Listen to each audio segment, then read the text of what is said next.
She was a bastard princess who ate snakes at 3 and killed at 7. The savage brutality in her blood was uncontrollable. I was the discarded concubine the emperor casually assigned her to. I tamed her with scriptures and calming sachets, making her gentle enough to call me sister. Then she was made crown princess. The empress poisoned me. A mere concubine is unworthy to raise the future ruler. The day I died, she removed my sachet and walked into the empress's palace smiling. Blood from the court stained the streets red. The world realized the new empress's savagery was intact, and it could no longer be suppressed. Chapter 1: Silk and bamboo entwined in music, cups met and parted in toasts. This should have been the proudest night of my life. At past court banquets, I always sat at the very end of the consort's row. Yet now at the table there was only one person above me, the mistress of the harem. The Empress, mother of the realm. She must have put on 2 extra layers of powder tonight. Her face looked almost chalk pale. No wonder. Her legitimate son, the eldest prince, had just been granted the title of Prince of the Realm. Yet his fief was remote. He'd only just been found colluding with officials and was then sent off to his fief. Everyone knew what this meant. It was a proclamation to the world. The eldest prince no longer had any chance at succession. And His Majesty had said that tonight, at the banquet, he would announce his choice of heir. There were only a few consorts in the harem who had borne him children.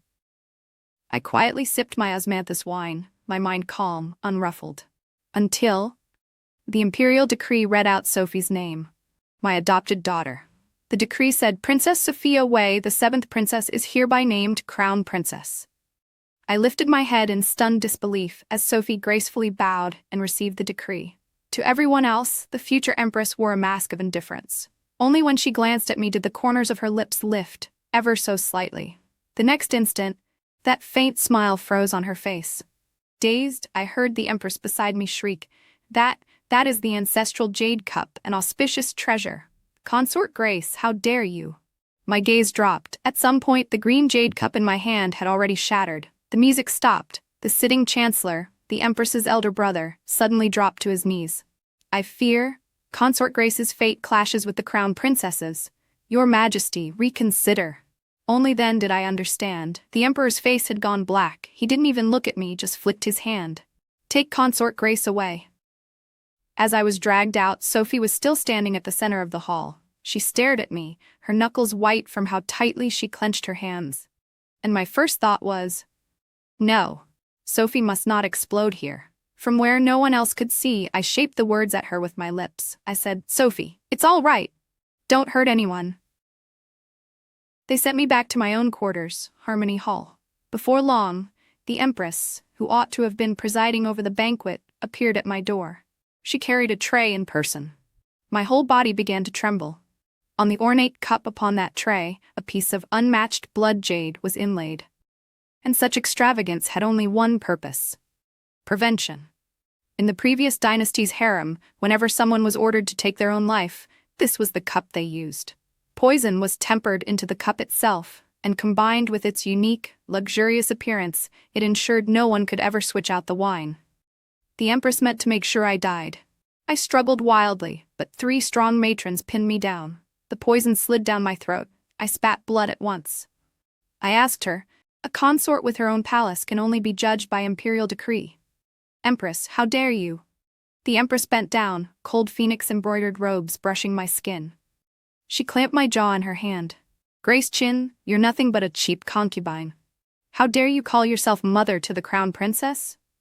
My 5 senses began to dim, but my mind still clung to a fragile clarity. It was for the Empress Dowager's power, of course. Once I died, the Empress would be the only Empress Dowager. I clutched at her phoenix robe.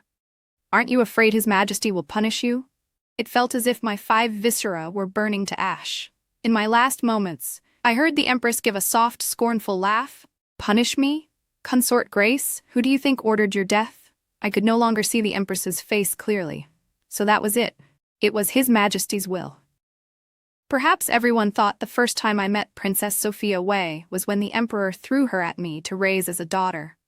At 12, she'd come to Harmony Hall wearing a hand-me-down ceremonial dress from the 4th princess. Before that day, I was only a low-ranking concubine. The emperor had casually raised my rank because I had the gentlest disposition in the harem and had picked the plain title Grace for me without much thought.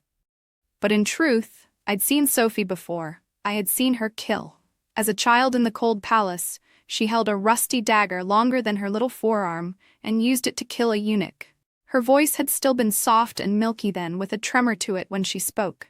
"You're the one who insulted my mother, aren't you?" From the dark red of rust to the bright red of fresh blood, she stabbed the eunuch until he was a bloody heap. I turned away, hand over my mouth, and fled in panic. Yet in truth, I could understand her. My mother? No, my concubine mother. She too was abused by a servant boy and then executed by my father. I was just afraid of blood and afraid she might one day kill me. So on Sophie's very first night in Harmony Hall, I stayed up to embroider a sachet for her. The lotus petals layered and overlapped. I worked from sunset until the first light of dawn. More important than the embroidery was what lay inside the sachet. A calming recipe my concubine mother had once used on my father. Ground into fine powder, a small packet could steady one's mind and suppress violent impulses for over a month. I'd held the needle so long that my hands shook when I passed the sachet to Sophie the next day. The child misunderstood.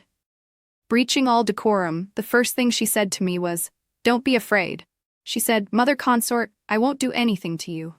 I was momentarily at a loss for words. For the year that followed, embroidering sachets became a ritual. I only needed to swap out the medicine, but Sophie smiled and said she wanted a new design every month. So I racked my brain and embroidered 12 different flowers for her. On the first day of each month, she really would change to the new one. The petals that fell from the trees never kept up with the flowers I stitched, which foretold the turning of the year more precisely than any calendar. In the second year, when the first snow fell, Sophie fell ill. Terribly ill.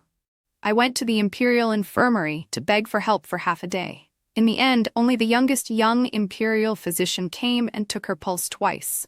I fretted helplessly, unable to do anything, so I went to the ancestral shrine to copy sutras. After a while, I simply brought the sutra paper back to Harmony Hall and copied there. Sometimes halfway through a scroll, Sophie would rasp hoarsely that she was thirsty, and I'd put down my brush and bring a bowl of hot tea. I'd feed her, then take up the brush again, warmth suffusing the page. After I finished copying a scroll and burned it in offering, Sophie's illness finally turned for the better. That night, I wept with joy until dawn. From then on, every time something was wrong with that child, I copied sutras. She always teased me for being old-fashioned. What did she understand? To have something to cling to in this vast, deep palace was already an immense blessing. Later, her temper at last grew truly gentle. With my encouragement, she grew more and more diligent, slowly taking on tasks that earned the emperor's praise. My only headache was how brazen she became. I was clearly her mother consort, yet in private, she called me elder sister. I would tap her forehead and remind her that I was 5 years older than she was. Sophie would retort that 5 years was nothing. She said it so often that I started to believe it. 5 years was nothing. Had our lives not been so adrift, perhaps we would have been nothing more than two girls discussing dress patterns and the latest hair ornaments and baking peach blossom pastries together, instead of being split by a death that could never be bridged. The creak of a wooden door cut off my memories. Through the narrow gap, I saw Sophie's worried face. Suddenly, I was afraid. I braced myself against the door, desperate that she not see me like this. But Sophie gave the door a light push. The door and she both passed straight through me. I was already dead. Now, only a soul remained. I drifted in front of Sophie, trying to shield her eyes, but the decree slipped quietly from her fingers. She walked to where my eyes were closed and with the sleeve of her heir's formal robe, gently wiped the blood from the corner of my lips. "Mother consort, how could you trip in your own palace?" Tears burst forth. Sophie pushed at me with both hands. "Wake up! I won't be angry with you anymore. Mother consort, wake up!" But I could never wake again. Within half an hour, the blood dried and my body cooled. Sophie held me like that for half an hour, not moving at all, and I hung in the air, unable ever again to touch her, until Sophie slowly lowered her hand to her waist, fingers brushing the sachet there. The embroidery was the lotus from my very first work. The seasons had turned and turned again, leading only to this ending. Sophie slowly untied the knot at her waist. In the air, I screamed, "Sophie! Don't!" That sachet was the only thing suppressing Sophie's violent nature, but no one could hear me. I could only watch as Sophie took off the sachet and replaced it at her waist with a dagger. Smiling, she walked into Phoenix Palace. Chapter 2. The way Sophie entered Phoenix Palace was terrifying. Her ceremonial robe was spattered in red and black, the fine brocade wrinkled beyond saving.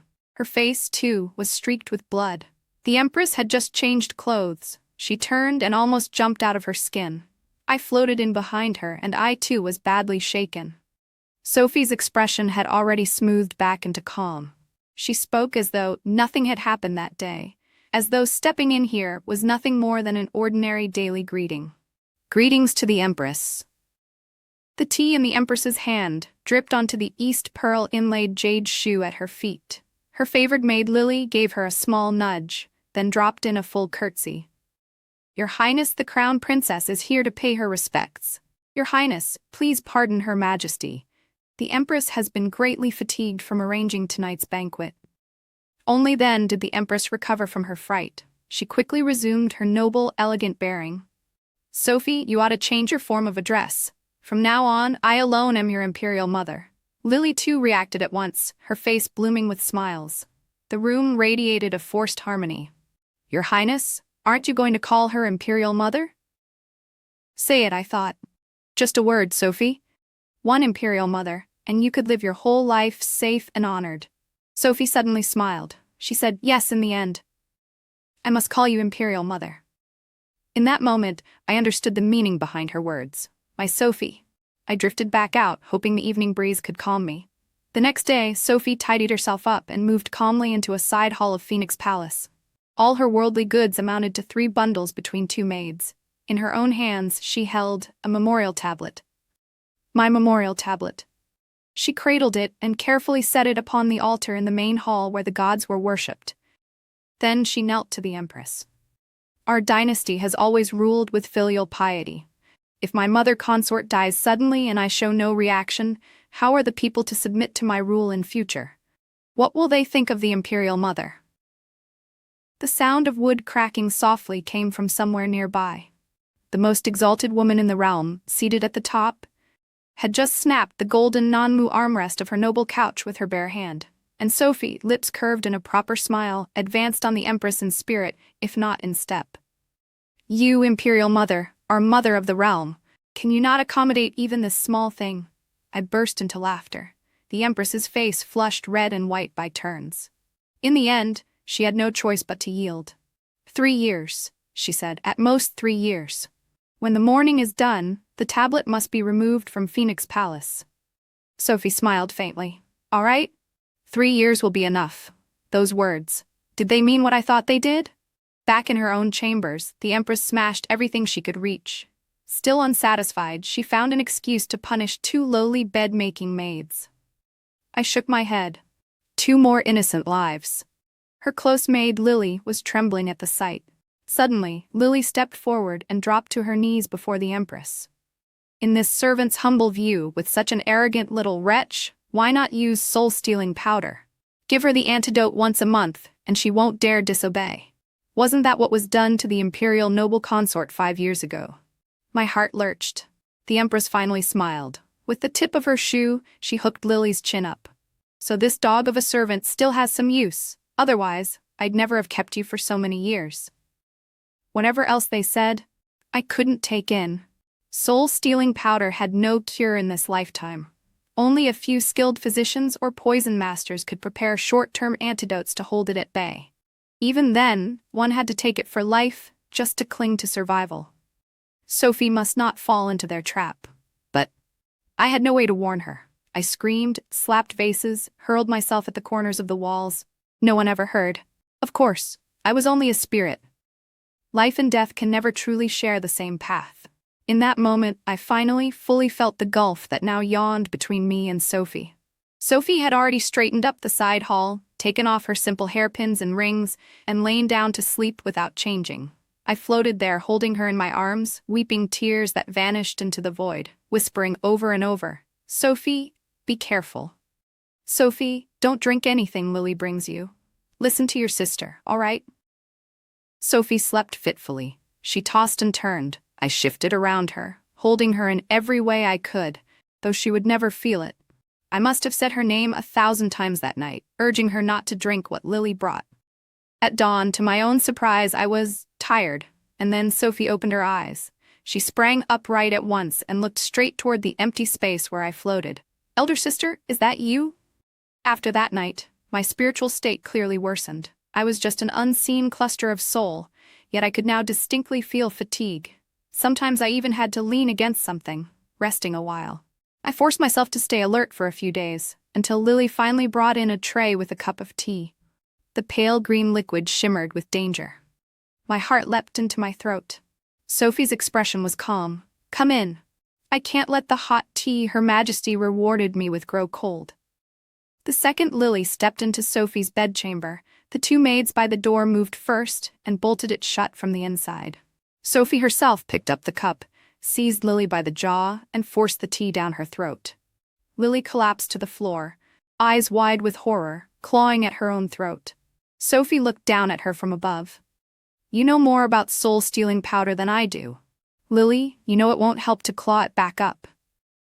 However cruel her words had been that night, she must now have been regretting them tenfold. Sophie flashed a radiant smile. "Tell me, this medicine is so precious. If Her Majesty the Empress learns that the one who drank it was a mere maid like you, do you think she'll waste the antidote brewed at such cost on you?" Lily immediately fell prostrate. "From now on this servant will have only one master, Your Highness." She knocked her head to the floor again and again. I beg Your Highness to spare my life." Sophie helped her up. "Don't bruise your face. From now on, you'll report the Empress's every move to me on a regular basis, and tell me everything you know about the palace's hidden matters. All right?" I snorted with laughter. Then a wave of dizziness hit me. My vision went black. When I woke again, Sophie had just gone to see the Grand Seer. The Grand Seer's East Imperial Palace was surrounded by arrays. I could not enter. I waited outside East Imperial Palace for a whole day. Only when the sun was about to set did Sophie finally emerge, her face pale. At her waist now hung a strange talisman. I didn't care what the talisman was. I cared only about Sophie. After this dream visitation I gave Sophie, I could feel that my condition was far worse than when I'd first died. I began to sleep excessively. Often, when I woke to broad daylight, several days had already passed. I thought I would soon dissipate, yet somehow I drifted through several more springs and autumns. The Empress truly was a master of poison. From the day she bore her own legitimate son, she had gradually been dosing the Emperor. At times she hesitated or felt a twinge of guilt. But Lily said, after that palace maid bore Sophie, the Empress completely gave up on the Emperor and doubled the dosage. Sophie became the Emperor's last child. For imperial couples, married young, to end up like this, one could only sigh. But the struggles of those above are accompanied by countless spurts of blood, countless lives snuffed out, countless true feelings shattered. After sighing thus, the next day Sophie went to the imperial study. The Emperor was not entirely unaware of his own condition. So after smashing 2 teacups in a show of anger at Sophie, he consented to let her bring in one group after another of physicians to treat his sterility. Sometimes his body was so full of silver needles that he could not attend to state affairs. He had no choice but to begin yielding power to Sophie.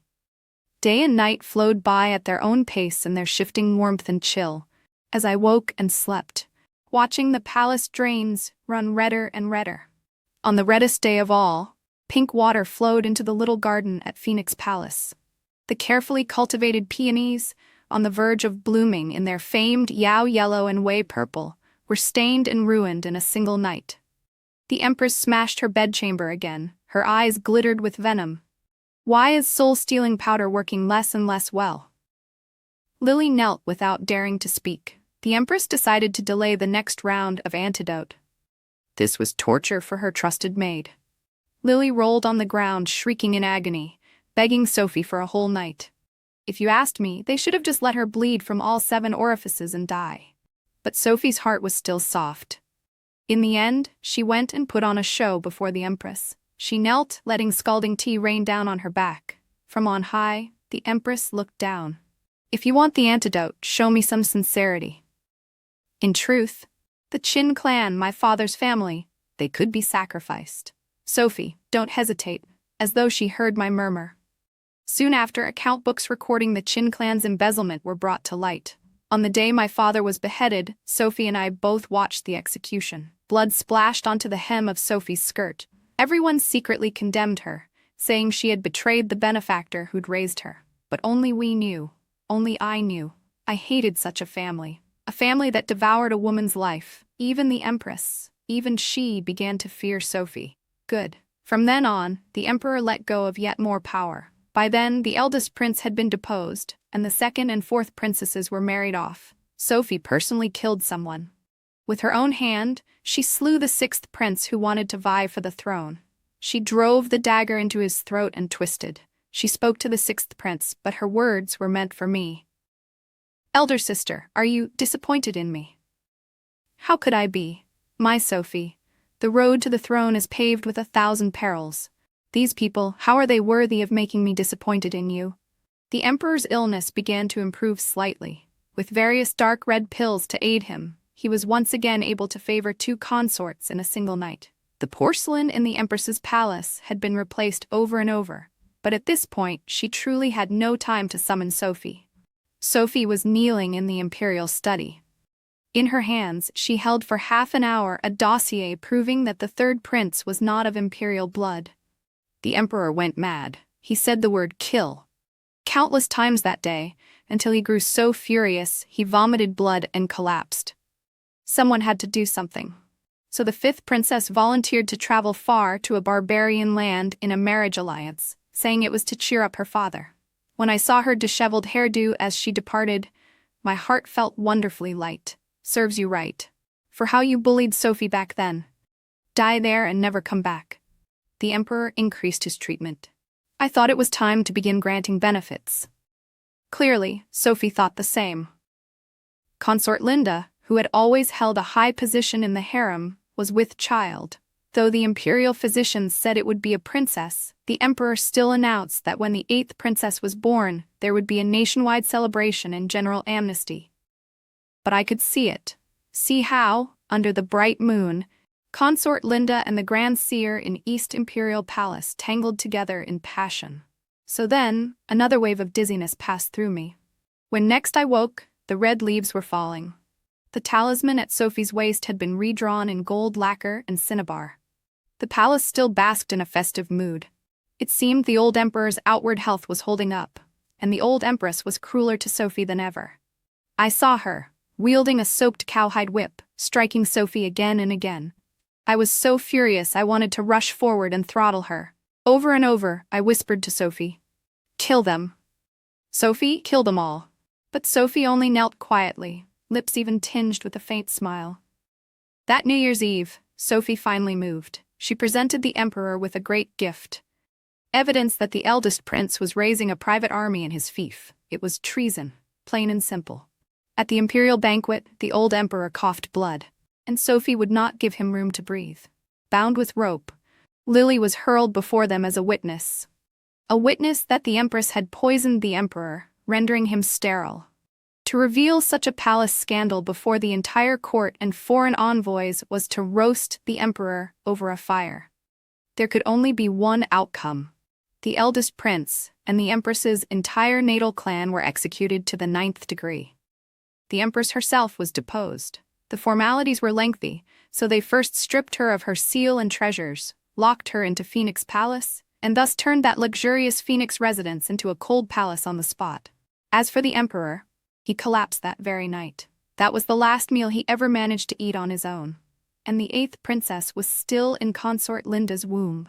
From then on, among the imperial family members of age and position, only Sophie remained. A line of tears slid down through the void. "Sophie, my Sophie, you'd done it all." In bright sunlight, Sophie finally smiled up at the golden plaque over Phoenix Palace. By the time she stepped through those doors, for who knew the how manyth time, the servants had already followed her orders and emptied the bathing pool. She'd originally wanted to dig a new pool in Phoenix Palace, but on second thought, decided the current Empress wasn't worth such construction. The people in the cold palace had already all been released from the palace by her. At a price, each had to turn in 5 venomous snakes. Over 700 snakes came to her. By her specific orders, half had their venom sacs removed. She was afraid some people would die too quickly. The immortal-looking bath now turned to foul mud. The Empress's phoenix robe was long since stained with blood. She cursed Sophie madly, and Sophie only smiled and kicked her into the snake pit. Mud clung to her, 1,000 teeth tore her flesh. The Empress let out a piercing scream. Soon, no one could see the original color or pattern of the phoenix robe. A fierce satisfaction surged in my heart. Without that layer of imperial yellow to shield them, all people are the same, fragile flesh and blood. The Empress soon lost strength. Afraid she'd died too quickly, half an hour later Sophie dragged her back out. By then, the Empress could barely speak. Still, she struggled, eyes bulging in rage. Sophia Way, to harm the Empress is to doom 9 generations of your clan. Aren't you afraid His Majesty will punish you? 9 generations? Sophie idly rubbed her ear with her little finger, then pointed at the memorial tablet in the main hall. My 9 generations, didn't you already kill them? All these years later, a familiar ache still rose in my chest. And besides, Sophie smiled faintly, foot pressing down on the Empress's heart. Who do you think ordered me to torment you to death? She bent down, her face ghost-like. I am the future Emperor. When she stepped out of Phoenix Palace, the sunlight was a bit too bright. She raised a hand to shield her eyes. From today on, assign 2 imperial physicians to keep watch. Throw that woman into the pit for an hour every day, but keep her alive. Then she returned to Harmony Hall. Ever since the poisoned wine was forced on me, that unique, death-signifying cup had gone unused. No one knew that she had been soaking that cup in water for 3 years, pouring the poisonous water out again and again until a patch of the garden grew bare, not a blade of grass. No one knew that on several lonely nights she had almost poured that water down her own throat. At last, the cup's poison dwindled to a mild toxin. You see, the will to live can stretch without end. When Sophie strode into Phoenix Palace, clutching that cup herself, the Empress, who had long since begged for death, collapsed limp on the floor. But she would not die so soon. The imperial physicians had studied it. In the cup's current state, its poison would take a year to rot her heart and lungs completely. It wasn't just her organs that would rot. Sophie gathered a group of aged eunuchs who'd spent their lives in the palace.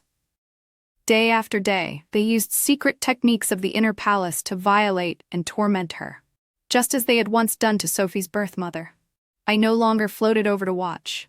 In the end, the Empress's body festered inside and out, and she died. When the lowest-ranked palace maids came to collect her, they spat on the floor. What bad luck. That day was the final day of those 3 years. My memorial tablet would never be moved again. Never. Chapter 3. After that, Sophie went once more to the Grand Seer in East Imperial Palace. This time, to my surprise, I drifted in without any obstacle. I could hear their conversation clearly, nothing between us.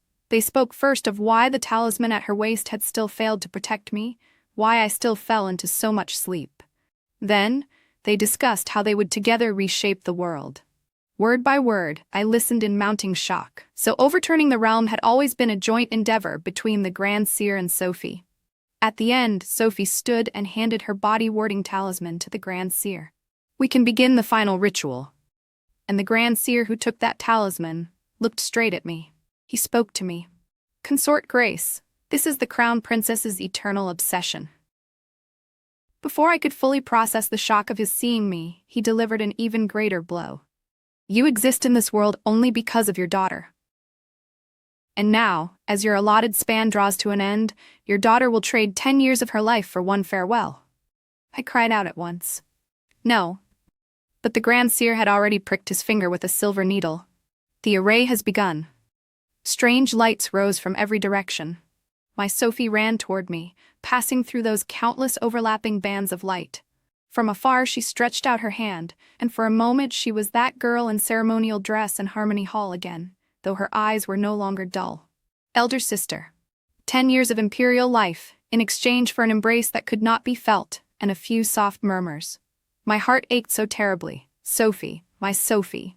But she only smiled as if she did not hear. Elder sister. Don't blame me. For all that obsession, just to say these words, don't blame me. How could I ever blame her? I stroked her head as I had long ago. Elder sister will never blame you. I knew with piercing clarity that this time, it was truly goodbye. Sophie lifted her head. Clear tears passed through my spirit. Elder sister, wait for me.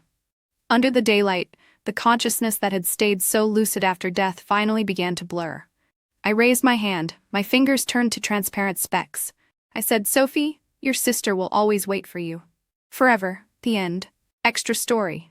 Even having divined the mandate of heaven, the Grand Seer never imagined that his agreement with the Crown Princess would come to this. He always remembered the day Sophia Wei strode into East Imperial Palace. The girl's face was blank. Her very first sentence could have stirred up crashing waves. Help me take revenge, and I'll give you the world. The Grand Seer sprang up at once. Your Highness, mind your words. The future Empress did not even flicker an eyelid. If that's not enough, shall I add Consort Linda? At those words, the prayer beads in the Grand Seer's hand snapped apart.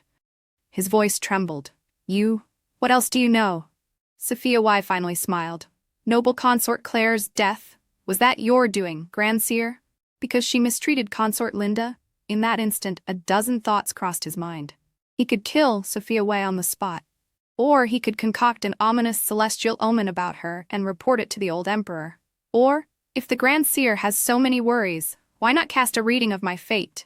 He did, and the result of the divination, the world would indeed fall into his hands by hers, and her lifespan would not be long. By the time the reading ended, several hours had passed. Sophia Wei looked at him coolly. No doubt you understand everything now. The Grand Seer sighed. First, I must take 3 drops of blood from your heart with a silver needle. The talisman this created nearly cost Sophia Wei half her life. The Grand Seer had to brew a tonic for her. Only he and Sophie knew what it was for. With that talisman, she could see the soul of the departed consort Grace. The price was an equal length shaved off her own life.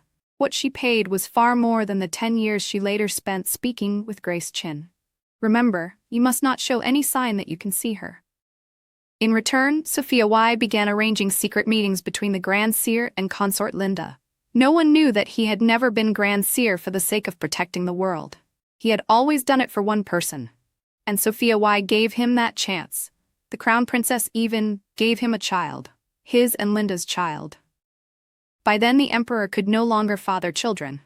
This child became her perfect cover for him.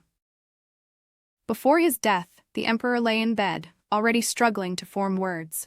Sophia Wei arrived early at his bedside. She sat down without asking and began to tell her father stories from her childhood. Has father ever set foot in the cold palace? Likely not even once. With an expensive silk kerchief, she dabbed the sweat from his brow. There, weeds grow waist-high, mud pits are everywhere, and many filthy things are bred. So all the beauties father grew tired of would die there in pain and ugliness, like my birth mother. Her hands never stopped, but his sweat seemed endless. Father enjoyed all under heaven. Why was the only thing you were willing to give my mother in the end just a plain roll of white cloth? Wei, as in smoky waves stretching to the horizon, and yet for a palace maid's daughter you wouldn't bestow even a single dignified character in her name. Did you know? My mother consort and I were held under the filthy water in the cold palace countless times because of that name.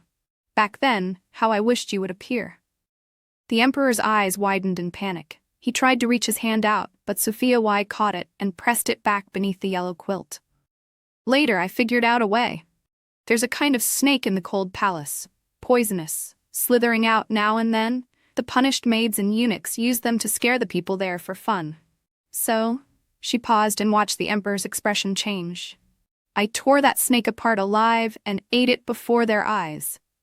There is something you must not know. Your Empress, Later, I threw her into a vat full of those snakes. It turns out that a woman who is mother of the realm can shriek like that too. The purple sandalwood bed scraped loudly on the floor. Dark patches spread through the yellow quilt. The old emperor thrashed wildly, mumbling hoarsely. Sophia Y's expression remained gentle. "Is father unwilling to speak with me?" She smiled. "Yes, you only ever liked those dewdrop affairs, palace maids you used once and tossed aside. Women like my mother, you couldn't even count them, could you?" "I'm not blaming you, father. Don't tremble." She even found it a little funny. "I won't throw you into the snake pit. You have a better resting place." She lingered over those last 3 syllables. The emperor shuddered even harder. Sophia Y continued to stroke him. "You won't be buried in the imperial mausoleum. Someone else already lies there. Do you remember Consort Grace? The mother consort you arranged for me." As she said it, a hair-fine silver needle slid into his body. The emperor's whole frame convulsed. "My feelings about my birth mother's death have already faded." Another needle went in. "But Consort Grace, my dear elder sister, why did you take her from me?" The third. "For the sake of making me crown princess? I could have gone without." A fourth. "You all thought my diligence and my feigned gentleness were to trick you into giving me the throne?" Her hand pressed harder and harder. "What are you, any of you, to think that? All I ever wanted was fair treatment, a true heart, and a peaceful life." The emperor drooled. Sophia Y leaned closer and finally caught his words. It was the Empress.